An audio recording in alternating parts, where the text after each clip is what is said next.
الحمدللہ وحدہ والصلاة والسلام علی من لا نبی بعدہ وبعد۔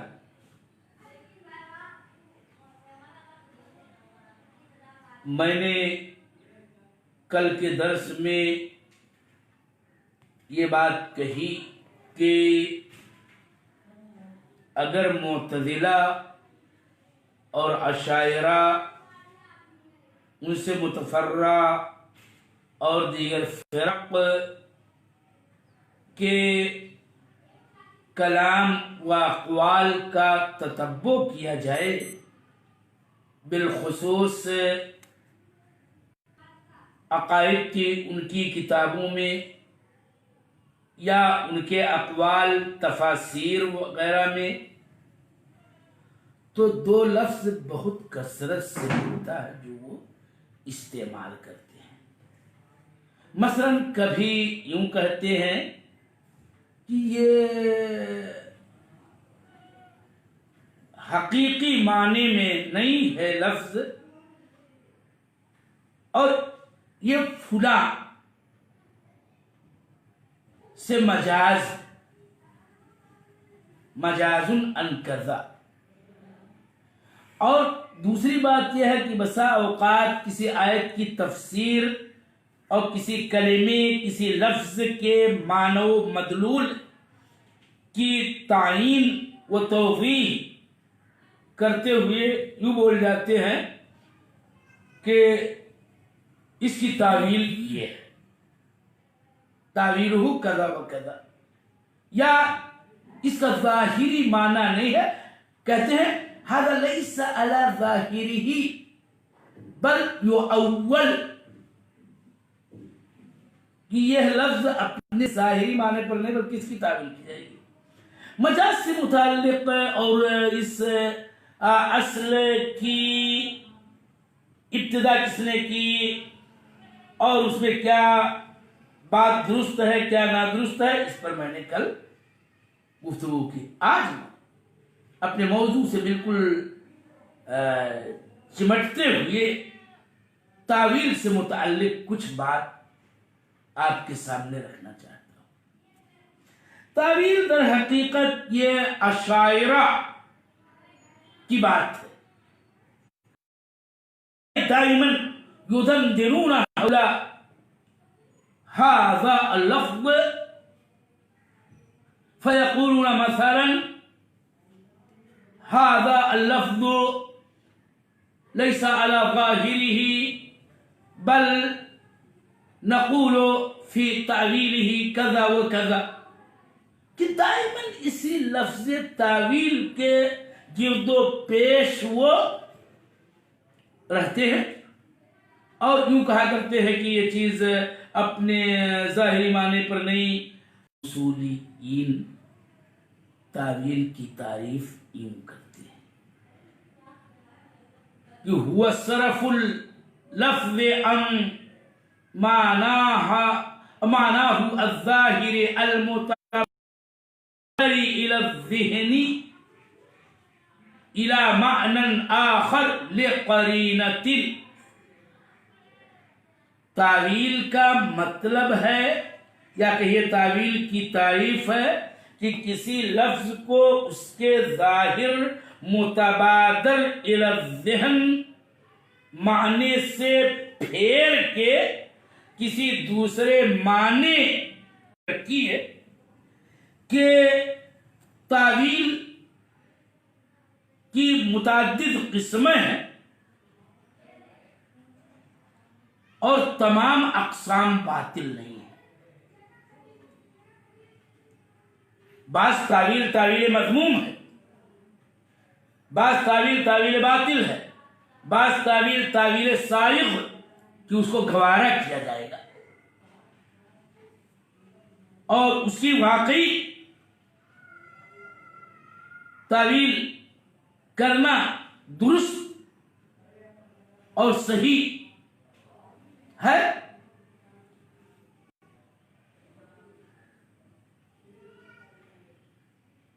مثلا لفظ کبھی اس کے کئی معانی ہوتے ہیں. اور اگر غور کیا جائے جہاں یہ لفظ استعمال ہے، جس سیاق میں اس کو لایا گیا ہے، تو چونکہ یہ لفظ خود متعدد المعنی ہے، غور و تأمل کے بعد یہ پتہ چلتا ہے کہ اس کا معنی و مطلب یہ ہو سکتا ہے، یہ ہو سکتا ہے، اور یہاں پر یہ معنی ہی بہتر ہے، اور اسی معنی میں اس کو لینا یہی درست ہوتا ہے، جب تک کہ وہ اصل لفظ اپنے اصلی معنی ہی کے اندر باقی رہتا ہو. بس اوقات ظاہر سے پھیرا جاتا ہے. اور واقعی اور یہ تعویل کا لفظ اصل خود لفظوں کے معانی و مدلولات متعین کرنے ہی کا نام ہے. اور خود عربوں کے قواعد کی روشنی میں کسی لفظ کا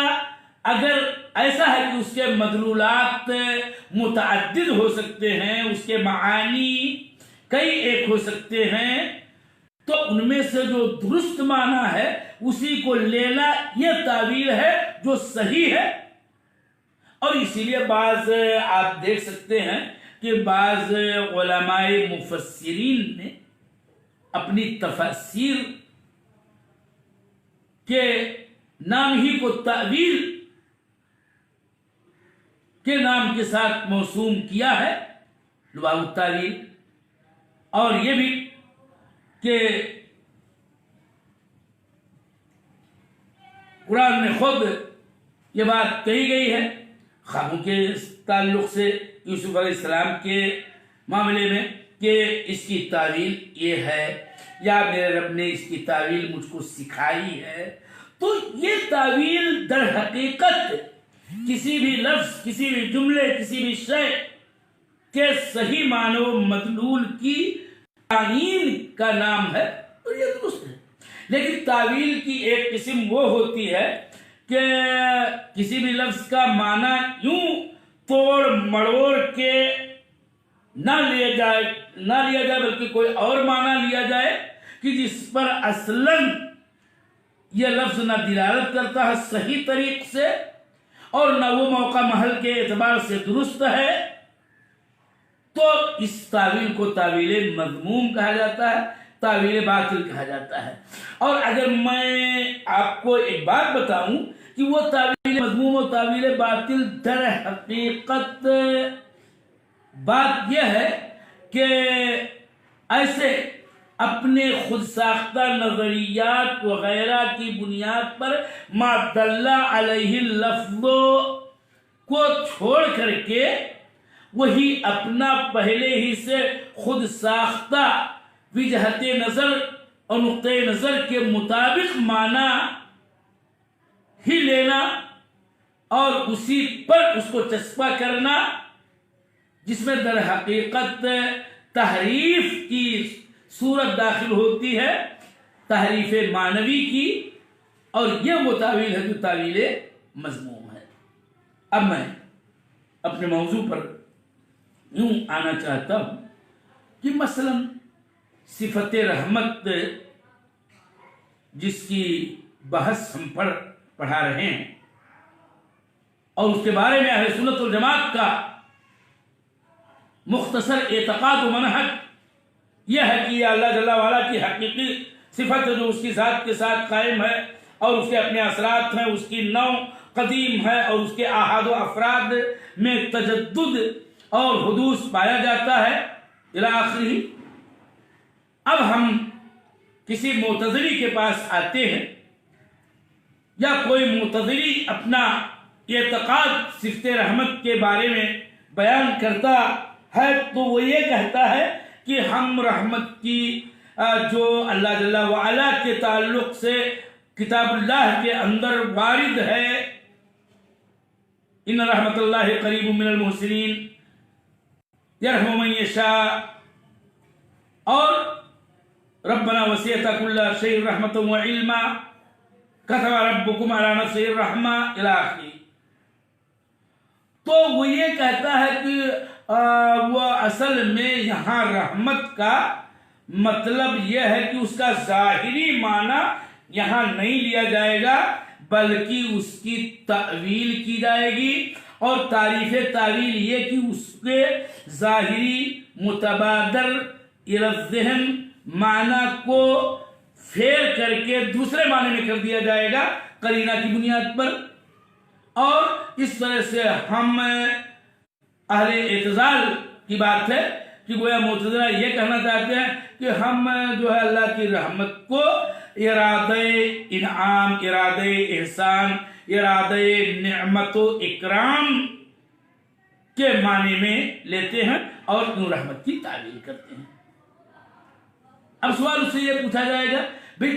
قرینہ کی بنیاد پر تو یہ بتاؤ معتزلہ آپ لوگ کہ قرینہ کیا ہے آپ کے پاس؟ تو وہ یہ کہتا ہے کہ اصل میں قرینہ یہاں یہ ہے کہ رحمت کا ظاہری معنی لیتے ہوئے اگر اللہ تعالی کی صفت ہم مانتے ہیں تو چونکہ رحمت کا معنی یہ ہوتا ہے کہ جب ہم دیکھتے ہیں کہ ایک انسان کسی پر رحمت کرتا ہے تو اس پر ایک کمزوری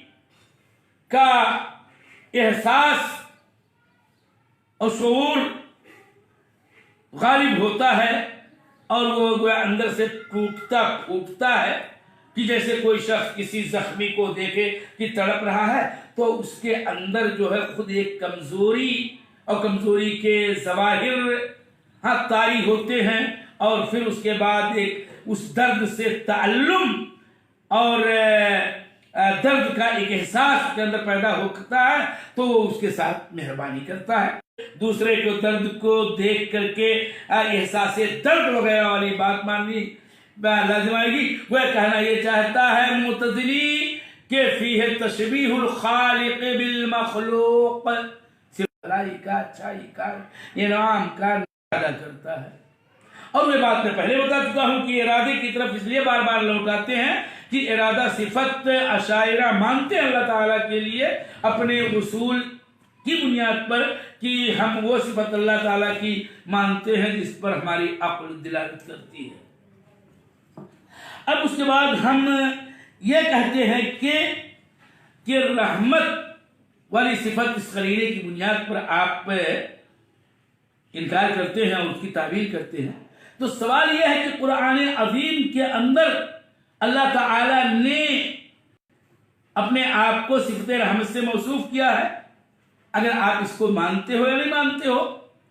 اور اس کی اگر تشبیہ کی بنیاد پر نفی کرتے ہو تو پھر اس آیت کا کیا معنی تم لوگ ہے کہ جس آیت میں اللہ تعالیٰ نے خود ہی اپنے آپ کو صفات سے متصف کرتے ہوئے اللہ تعالیٰ نے اپنی ذات سے، اور ذات و صفت کی بات ایک ہوتی ہے، وہ اپنی صفات سے بھی مثلیت کی یا کہیے تشبیہ کی، تمثیل کی، مماثلت کی نفی کی ہے. لیسا کمثلہ شیء وہو السمیع البصیر. تو اللہ تعالیٰ ہی ہے کہ جس نے اپنے کلام برحق میں اپنے آپ کو صفت رحمت سے متصف کیا ہے اور اسی نے اپنے کلام برحق قرآن پاک میں لیسا کمثلہ شیء کہا ہے. تو سوال یہ ہے کہ اگر رحمت سے متصف کرنا تشبیہ کو مستلزم ہے تو پھر لیسا کمثلہ شیء کا گویا کوئی معنی ہی نہیں ہے. اس لیے کہ قائل یہ ہے اللہ جل وعلا ہی ہے. وہی یہ کہتا ہے کہ یرحم من یشاء، وہی یہ کہتا ہے کہ وہو ارحم الراحمین، وہی یہ کہتا ہے کہ رحمتی وسعت کل شیء، وہی یہ کہتا ہے کہ کتب ربکم علی نفسہ الرحمہ، اور وہی کہتا ہے لیسا کمثلہ شیء. تو گویا متصف کرنے کے باوجود اپنی ذات کو صفت رحمت سے لیسا کمثلہ شیء اللہ ہی کہہ رہا ہے اور تم کہتے ہو رحمت کی صفت سے تشبیہ لازم آئی. یہ گویا حقیقت میں کلام باری تعالیٰ کا انکار ہے اور اس کی نفی ہے اور اس کے صفت کی نفی ہے، اور یہ در حقیقت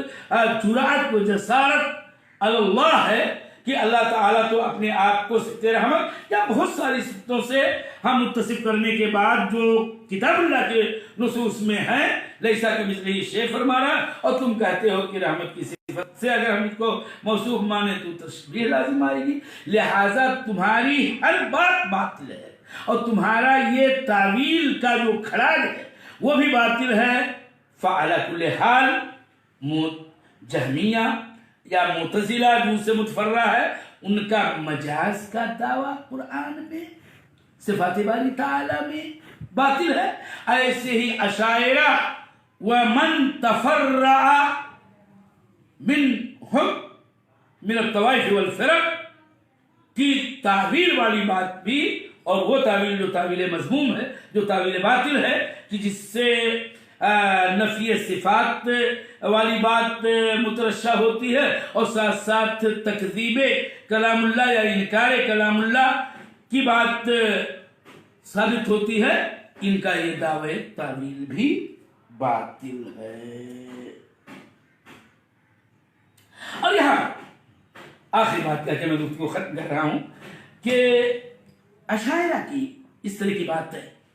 خواہ صفت رحمت کے تعلق سے ہو، اور ہمارا تو نظریہ ہی ہے کہ تمام صفات میں بات اور بات کا انداز ایک ہی، ہر صفت میں ان کی یہ باتیں وہی ہیں جیسا کہ ہمارے علماء سلف نے، مستند علماء محققین نے، شیخ الاسلام ابن تیمیہ ہوں، ان کے تلامذہ ہوں اور اس سے پہلے بھی، کہ حقیقت یہی ہے۔ اسی لیے یہ جملہ کہا گیا کہ کل مؤول ممثل وکل ممثل معطل، یا کل معطل ممثل والی بات جو ہے، مثلا یہاں اشاعرہ پہلے آتا ہے اور صفت رحمت کے نصوص کو دیکھتا ہے اور اللہ تعالیٰ سے اس کو متصف کرنے کے وقت پہلا کام اس کا یہ کہتا ہے تو اس سے تمثیل یا تشبیہ لازم آئے گی، اور اس طرح سے وہ در حقیقت معنی حق نہ لے کر کے نفی و تعطیل کی راہ اپناتا ہے، اور اس کے الگ الگ بھلے درجات ہوتے ہیں کہ کبھی کچھ کہتا، کبھی کچھ کہتا، کبھی کچھ کہتا، لیکن نتیجے کے طور پر وہ اولاً تمثیل سے کام لیتا ہے اور اس کے بعد تشبیہ سے فراق اختیار کرتے ہوئے نفی و تعطیل کی راہ اپناتا ہے۔ فَكُلُّ مُعَطِّلٍ ممثل، اور اسے ہی تعویل کرنے والے بھی یہی کرتے ہیں کہ پہلے یہ غلطی کرتے ہیں کہ وہ تمثیل سے کام لیتے ہیں، مشابہت والی بات لاتے ہیں، پیش کرتے ہیں، اور یہ ایراد و اعتراض اپنے خود ساختہ انداز میں پیش کرتے ہوئے معنی برحق نہ لے کر کے اس کی تعویل مذموم و تعویل باطل کرتے ہیں، اور اس نوع کی تعویل کلام اللہ کے اندر باطل ہے۔ وَلِذَلِكَ نَقُولُ دَائِمًا بِأَنَّ رَحْمَةَ اللَّهِ تَعَالَى رَحْمَةٌ حَقِيقِيَّةٌ، وَحَتَّى نَقُولُ إِنَّ رَحْمَةَ الْإِنسَانِ عَلَى الْإِنسَانِ وَعَلَى أَوْلَادِهِمْ وَأَشْيَاءٍ هذه رحمة حقيقية۔ رحمة البهيمة مثلا رحمة الشاة والبقرة على أولادهما رحمة حقيقية، وكل بحسبه، فلا يماثل أو فلا تماثل رحمة الله تعالى رحمة الإنسان أو رحمة البهائم أو رحمة الحيوان، بل رحمة الله كما تليق بعظمته وكبريائه، ورحمة الإنسان تليق وتناسب هذا الإنسان بحسبه أنه مخلوق أو إلى آخر وهكذا۔ تو خلاصہ یہ ہے کہ نہ تو قرآن و سنت کی زبان میں مجاز ہے اور نہ تعویل جو شتر بے مہار کے انداز کی تعویل ہو اس کی گنجائش ہے، اور یوں اللہ تعالیٰ کی صفتیں حقیقی ہیں، اور اگر لفظی اشتراک انسانوں کے صفات میں پایا جاتا ہے تو وہ اشتراک لفظی ہے، اس کے حقیقت کے اعتبار سے اس میں تمثیل یا تشبیہ کا کوئی گزر نہیں ہے۔ فالقول فی الصفات کالقول فی الذات، جیسے اللہ جل وعلا کی ذات کے مشابہ و مماثل کوئی ذات نہیں، تو اللہ تعالی کی صفات کے مماثل و مشابہ کسی کی کوئی صفت نہیں۔ ھذا واللہ عالم، وكذلك نسأل الله التوفيق والسداد، والله هو الموفق والموفق۔